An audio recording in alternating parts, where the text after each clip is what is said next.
আসসালামু আলাইকুম রহমতুল্লাহি বারাকাতুহু। আপনারা সবাই কেমন আছেন?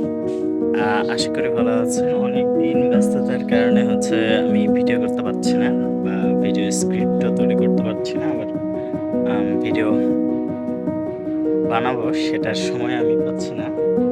তো আজকে আমি যে কারণটায় মূলত আসলাম এটা হচ্ছে আমার খরগোশ, একটা খরগোশ ফিমেল। তো ঘরে রেখেছি। তো ওর মতো করে সুন্দর করে বাসা তৈরি করছি। অর্থাৎ আজকে রাত্রে অথবা কালকে সকালের মধ্যে ইনশাল্লাহ বাচ্চা দেবে। তো ওই ঘরটা আমি দেখানোর চেষ্টা করব। আমার এই খরগোশের ঘরটা অনেক নোংরা হয়েছিল। অনেকদিন ব্যস্ততার কারণে আমি পরিষ্কার করতে পারিনি ভালোভাবে।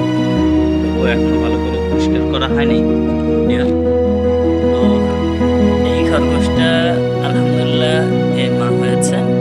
আজকে বা কালকের মধ্যে ইনশাল্লাহ বাচ্চা দিবে। তো এইখানে অনেকগুলো ঘাস দেওয়া হয়েছিল। সময় না পাওয়ার কারণে এই যে এইখানে ঘর তৈরি করছে, লোম দিয়ে একদম ভরায় ফেলছে। তারপর ঘাস রেখে দিয়েছিলাম, ঘাসগুলো নিয়ে উঁচা করছে, অর্থাৎ গর্ত যেভাবে করে ওইভাবে। তো এটা দেখার পরে আমি মেল ফিমেল দুইটা খরগোশ একখানে ছিল। তো সাথে সাথে এটা দেখার সাথে সাথে আমি মেল যেটা আমার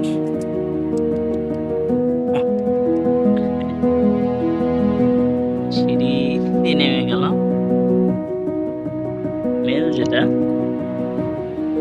এইটা আলাদা করে রাখছি যেন কোনো ক্ষতি না করতে পারে বাচ্চার। তো মেলটাও মাশাআল্লাহ অনেক সুন্দর হয়েছে, সুন্দর দেখা যাচ্ছে। তো এই জন্য আপনারা যখন খরগোশ পালবেন, তো বিশেষ করে যখন বাচ্চা দেওয়ার সময় আসবে, মেলটাকে অবশ্যই আলাদা করে ফেলবেন, নাহলে বাচ্চা নষ্ট হয়ে যায়। আজকে এই পর্যন্ত। আপনারা সকলে ভালো থাকবেন, সুস্থ থাকবেন। আল্লাহ হাফেজ।